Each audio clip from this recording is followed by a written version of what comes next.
Bonjour, c'est Gilles sur boursicoté.com. Voici l'analyse technique Forex et matières premières pour cette journée du mercredi 18 mars 2015.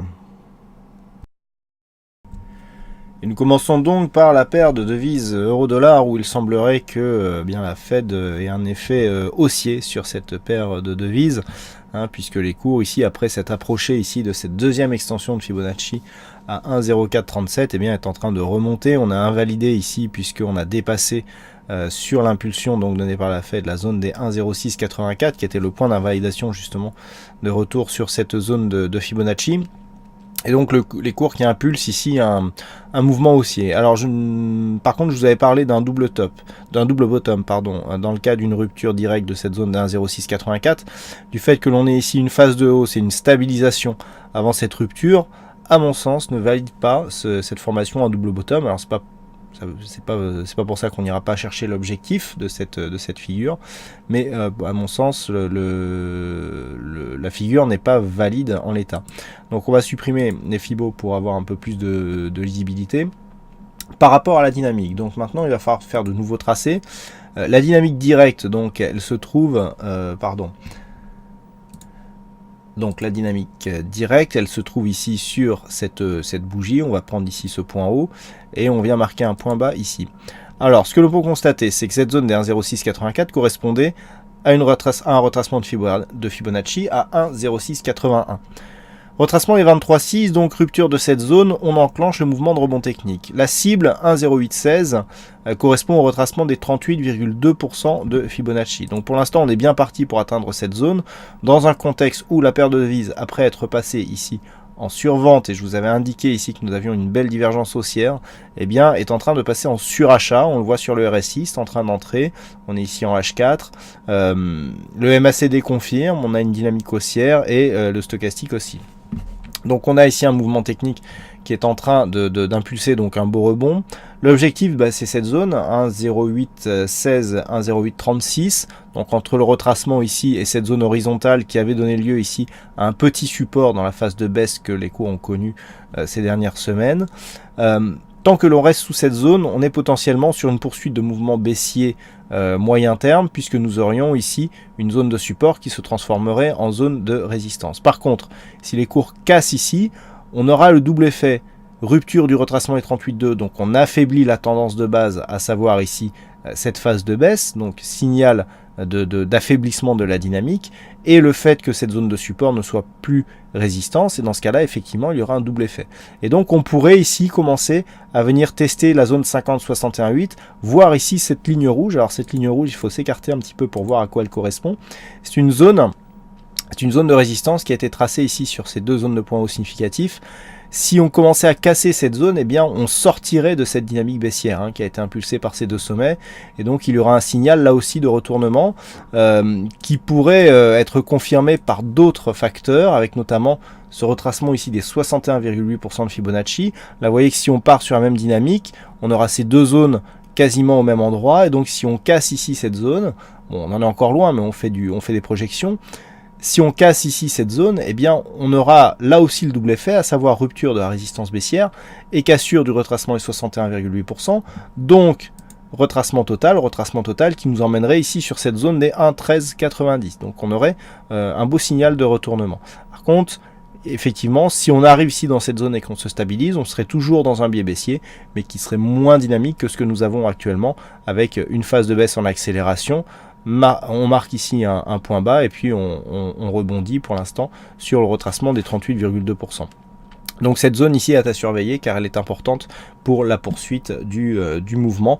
Naturellement, si on reste sous cette zone, on reste dans une dynamique baissière potentiellement très dynamique.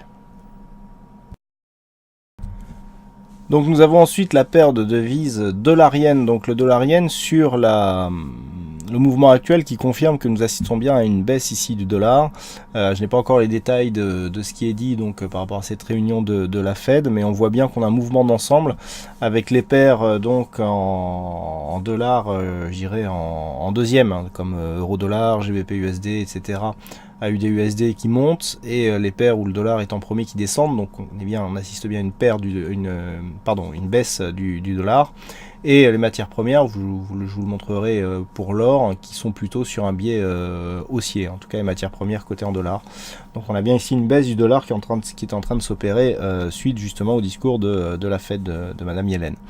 Donc sur le dollar yen, ça se traduit par finalement une consolidation plus marquée. Alors on avait ici une dynamique, on avait acté ici une consolidation à 38,2. Je vous disais, tant qu'on est dans cette zone, on est dans une forme de consolidation horizontale. Sur rupture de cette zone, on commence à affaiblir ici la dynamique. Donc on vient tester ici la zone 50,61,8, ça c'est fait. À voir si maintenant les cours vont continuer à baisser et casser cette zone à la baisse des 120 yens pour un dollar. Je vous rappelle que nous avons un retracement de 61,8% à 119,96. Donc si cette zone était cassée, il y aurait une grosse marque d'affaiblissement de cette dynamique puisqu'il y aurait un objectif de retracement total à 118,08.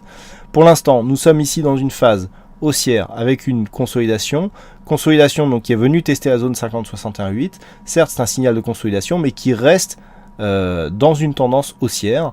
Donc pour l'instant, il faut attendre. A priori, un objectif peut être atteint.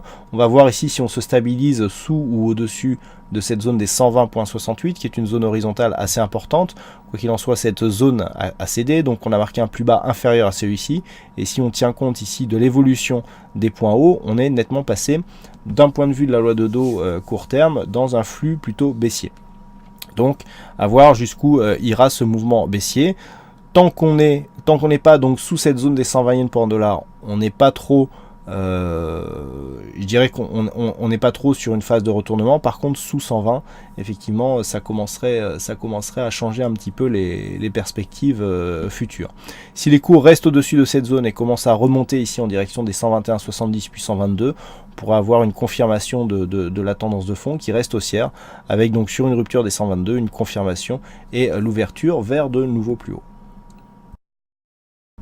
Et enfin, nous arrivons donc sur l'or, donc l'or qui confirme son biais baissier. On avait ici une cassure de cette zone des 1150 que je vous commentais hier. On n'a pas eu la confirmation. Vous voyez que la zone de point bas ici à 1147,8, elle a été testée, mais elle n'a pas été cassée d'une manière significative. Les cours sont remontés.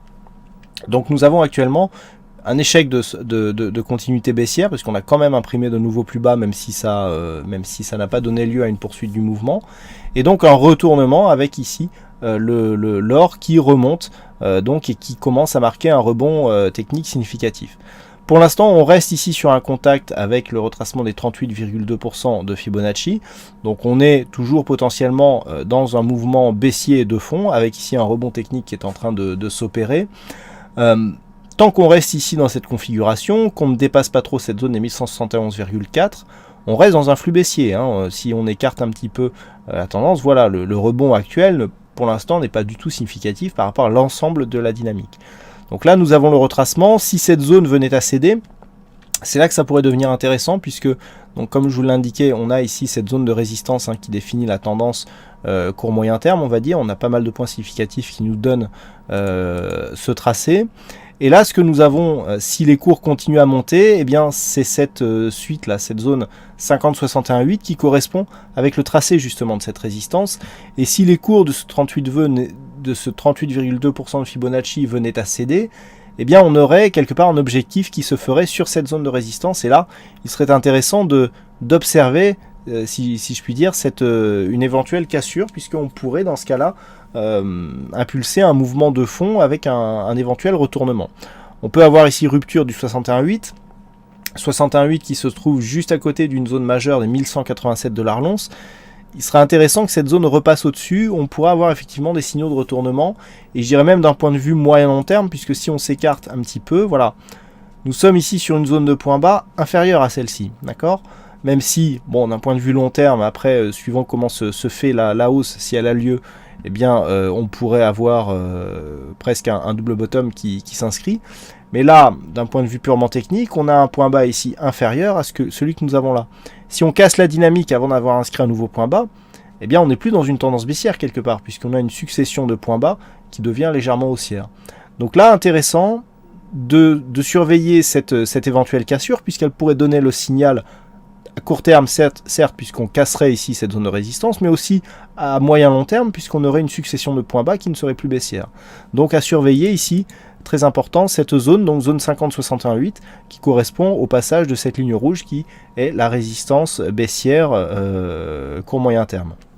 En attendant, tant qu'on ne casse pas cette zone, on est toujours dans une tendance baissière. Cette tendance serait confirmée par la rupture désormais de cette zone de point bas qui se situe à 1142,89 $ l'once. Si on venait casser cette zone, là, il y aurait un objectif qui se ferait sur les précédents points bas. Donc les précédents points bas, voilà, qui se situent ici. Donc on a une bougie, il me semble. Alors le mieux pour ça, c'est de passer en hebdo et de mesurer le point bas significatif. Voilà, et le point bas, donc il se trouve sur cette bougie à 1131,96, donc 1132. C'est vrai qu'on a une zone de support à 1138, mais le plus bas ici de cette bougie se situe à 1132 $ l'once. Donc ce sera sur cette zone éventuelle de cassure que l'on validerait une poursuite du mouvement baissier. Et nous débutons donc par l'analyse de la paire de devises euro-dollar qui, sur ce mouvement baissier ici, se rapprochait de la seconde extension de Fibonacci à 261,8%, qui se situe à 1,0437. Donc on est presque arrivé ici sur cette zone d'objectif.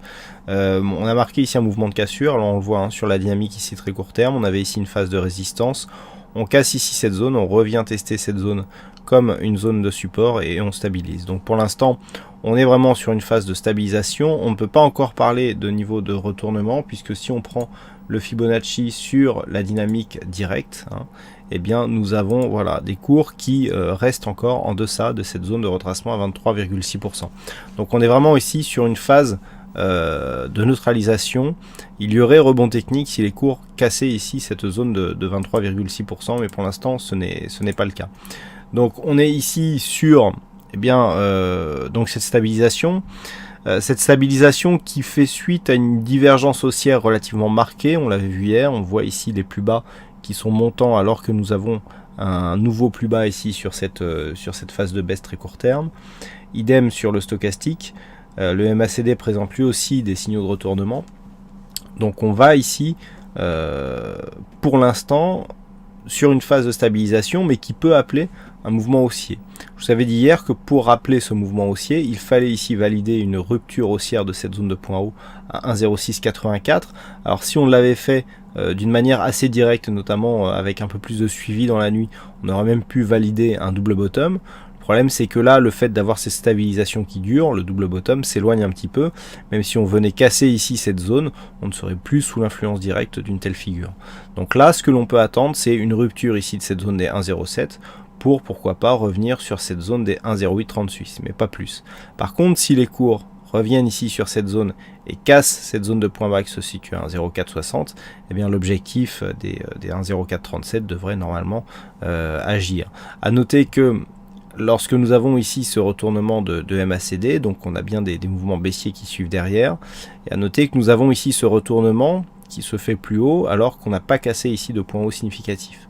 Donc là, le fait d'avoir un début potentiellement de mouvement baissier alors que nous n'avons pas inscrit de nouveau plus haut montre que l'on pourrait au contraire descendre plus bas. Donc là, on serait plutôt bien placé ici pour jouer la poursuite du mouvement baissier en direction des 1,0437. Mais pour l'instant, on est vraiment au début de la dynamique, donc impossible de dire si ça pourra y aller ou pas. Il faut quand même de la dynamique pour créer de nouveaux points bas, et donc on ne sait pas encore si on l'aura suffisamment, ou en tout cas à ce moment même.